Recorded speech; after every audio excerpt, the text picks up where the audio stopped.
Then I got to know the family, and there were so many crazy dynamics in that family.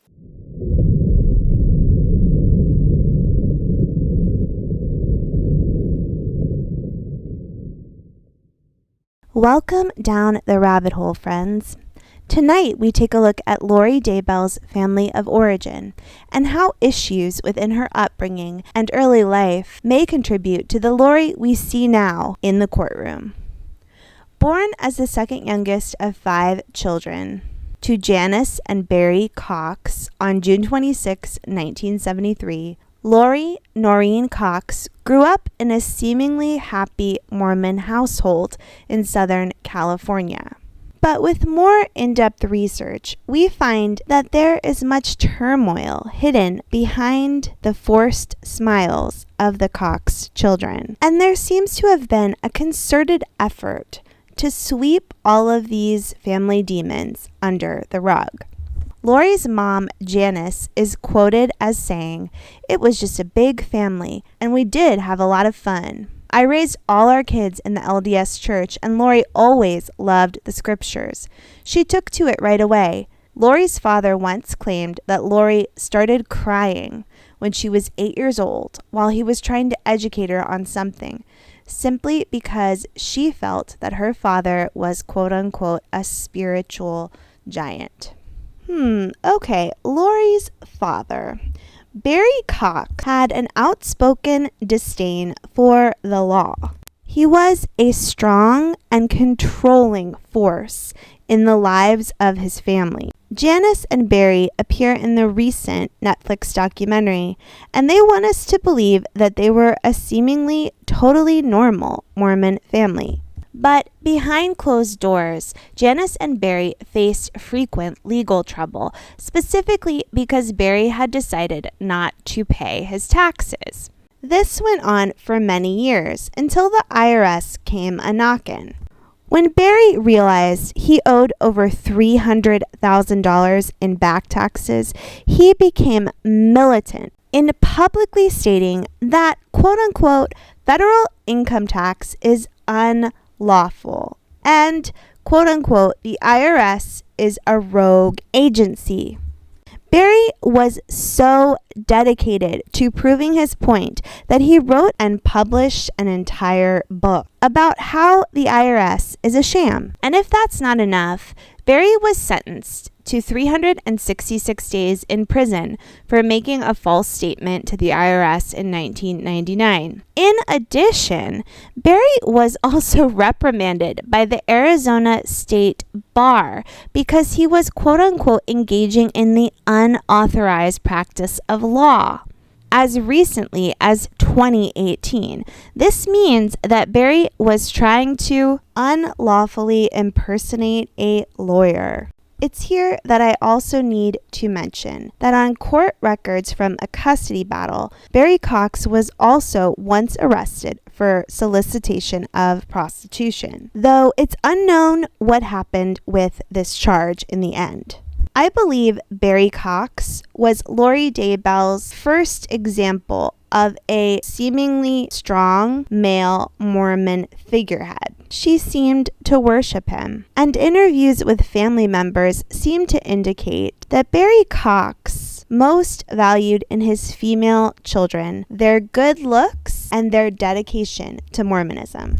We do know that during Lori's childhood and teenage years, she appeared to care an awful lot about the way she looked. She was a cheerleader, and her closest friends were seemingly her siblings, specifically her older brother, Alex Cox. Alex was very close with Lori and seemingly her protector throughout their lives together. It's been said by people who knew the family that Alex had great potential but never seemed to really do anything with his life. He didn't have any career to mention, and he never got married or had a family. He did seem to spend a lot of time hanging out around Lori. It's believed that Alex Cox was likely a co-conspirator on many, if not all, of the crimes that Lori allegedly committed over the past several years. But Alex Cox passed away, and is no longer here to tell his side of the story. However, as a deeper insight into what may have been going on with Lori Vallow's family as they were growing up and in their early adult years, I want to share with you the recording of an interview with Lori's former sister-in-law, who talks about the odd relationship Alex had with Lori and the odd relationships she witnessed among all of the family members. Investigations Detective Coons. Hi, Detective Coons. This is Debbie. I'm returning your call. Oh, yes, ma'am. Thank you for calling back. Sure. So, I'm not really sure. Did you provide the Chandler Police Department with a tip on a specific homicide investigation? I did. Okay. I didn't want to, lead into what the information was or anything like that, or even assume that it was you, because sometimes people play games with us online. So, Sure. So, I've read the information that you provided, and I'm assuming you typed the information out? I did. Okay. What is it that you can actually talk to us about regarding all of this? Well, I can only share the conversation. So I was married to Alex many years ago, and our marriage ended within a year, but we stayed in very close contact for several years. And I spoke to Alex last, right after he had served time in jail for the assault on Joseph Ryan. And when he was telling me about it, now Alex, I'm sure you know from your investigation, was a comedian, and he was always joking about things in a funny way or trying to be funny. And he did tell me he was still really, really mad at Joseph Ryan because of things with his sister Lori. Okay. Custody issues.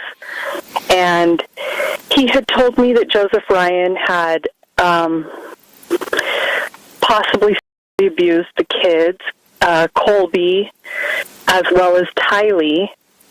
But when I would ask Alex a lot of questions about it and try to dig deeper, then it would turn into, well, we're just trying to get custody, and he would flip-flop around quite a bit on whether or not that abuse had actually taken place, whether they had any proof it had taken place. This is Debbie, Alex Cox's ex-wife from many, many years ago, who he, I guess, remained friends with. She's talking about the time when Alex Cox was put in jail for assaulting Tylee's father, who was Lori's second ex-husband. Alex seemingly got involved because Lori told him that the kids were being SA'd, and the father was still seeking custody of Tylee. Lori didn't like this very much, and we'll hear more about this later in the video. For now, let's get back to Debbie and hear what she has to say about Alex Cox's odd interactions with his sister, Lori. We got married in 92. So then you got divorced in 93? Yeah. Yeah, that... I don't know that this helps anything with the investigation, but as soon as I married him, I didn't know his family before we got married. We dated, whirlwind romance, got married, then I got to know the family, and there were so many crazy dynamics in that family and I've gone back since all of this came out and read my journals from that period of time, and there was just a lot of crazy dynamics in that family back then. And it caused a lot of issues right away, and it actually made me scared and nervous. How so? And we thought about... because there was a lot of inappropriate sexual touching and things going on in the family, particularly between him and his sister. So between Alex and Lori? And Lori. This is something I personally haven't heard from anyone else close to the case. Debbie alleges that there was a lot of inappropriate activity and unusual lack of boundaries within Lori's family of origin. Okay, you kind of got me at a loss on this one. What do you consider inappropriate sexual touching? Like, they were simulating sex acts, and which is not normal to me for a brother and a sister.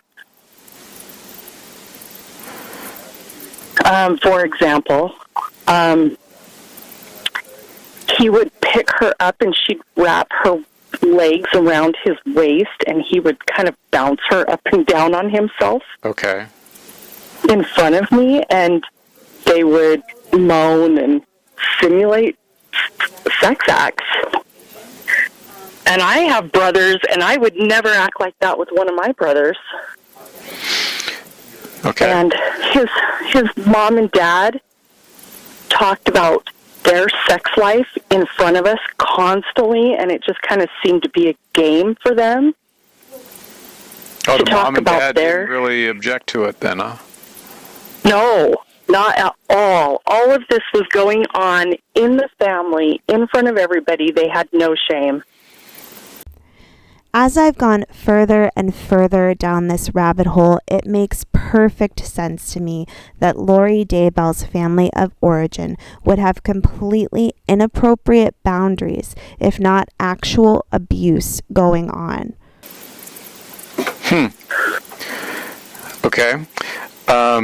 So that obviously was kind of an alarm for you, I'm assuming, during your marriage. Yeah. And did it continue? Was it more than one time that you saw it?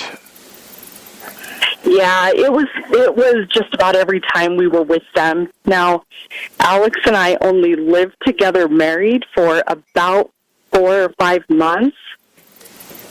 And then I just knew that family was too weird, that I had made a big mistake. And so I got out. For a woman within a Mormon community to be so willing to get a divorce so quickly, and then even still remained friendly with the guy, makes me think that this behavior was so ludicrous. She absolutely knew she couldn't live with it. Okay. So at the time, were you guys part of LDS? Not really. Okay. I mean, both of us had been baptized, but neither one of us were being active. Okay. And I was only baptized and active for a year of my life anyway. I wasn't really raised LDS. Alrighty. How did Alex talk about Lori?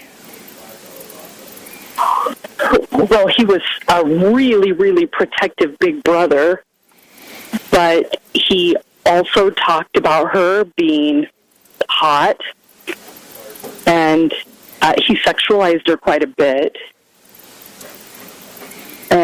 But he was just also really, really protective. We lived in the same apartment complex for a while, and it just kind of seemed like Alex just chased after her a lot.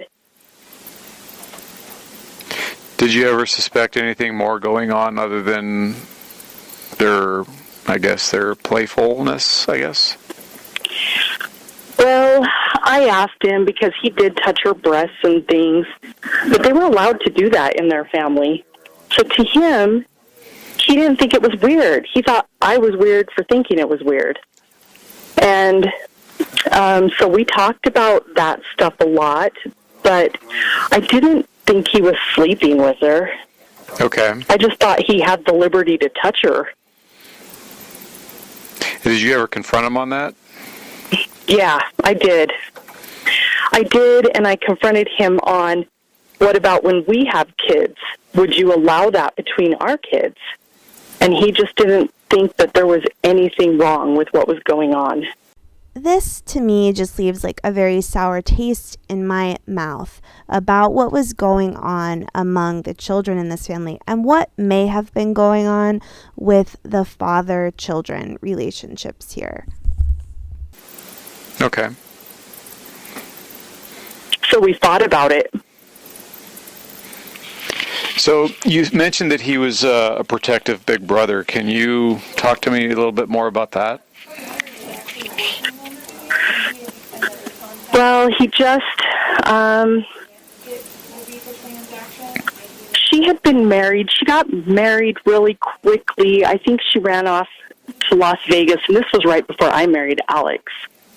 I think she ran off to Las Vegas with she married a guy, and then Lori Daybell has had 4 failed marriages, and it seems that she may have been somewhat promiscuous in between those marriages as well.